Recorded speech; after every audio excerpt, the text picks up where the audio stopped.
Hi, this is Eric with Parts Doctor, and today we're going to show you how to replace the evaporator fan motor on your GE refrigerator.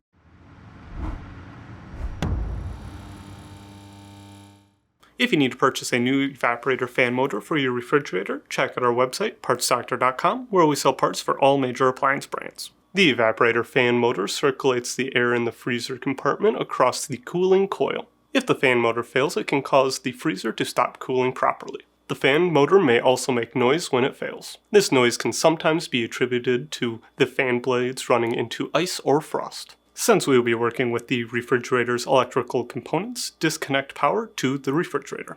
Start by opening the freezer door. Then pull the upper drawer forward and tilt it up and out. Remove the lower drawer by pushing it back slightly, then tilt the front up and out.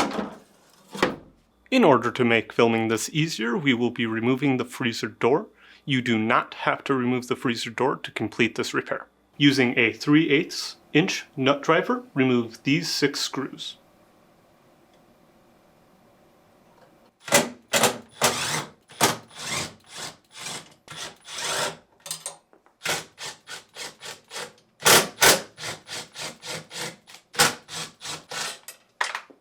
Tilt the door forward and lift up and out. Insert a flathead screwdriver into the retaining slot and pry the tab up and out. Then slide the cover down to remove. Disconnect the electrical connector by depressing the locking tab. Then pry the locking tab on the evaporator cover and pull the fan assembly out, starting with the right side. It is easy to damage the felt when removing it from the original motor. Because of this, we suggest replacing the felt as well. Carefully peel the felt away from the fan motor.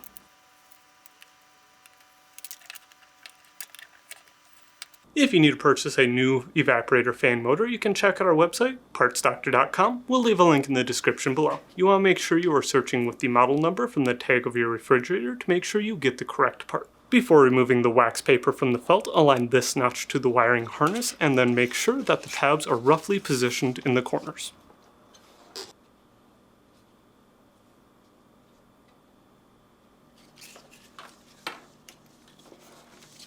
Then, one section at a time, peel the wax paper away from the felt and press into place.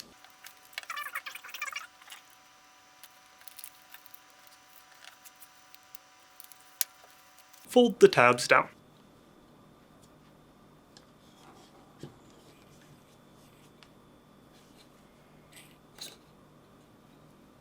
Align the fan assembly to the retainer on the evaporator cover with a sticker on the fan facing out and the wiring harness in the bottom right corner. Insert the left side and press until it snaps back into place. Then, reinstall the electrical connector. Slide the tabs on the freezer fan cover beneath the retaining slots on the evaporator cover. Press the locking tab into the retaining slot so that the teeth on the tabs seat behind the evaporator cover. To make installing the door easier, insert a small object onto the pinion wheel track to jam the gear so that the slide brackets stay in place. Then align the tabs on the door brackets to the retainers on the slide rails and gently set in place. Reinstall the screws.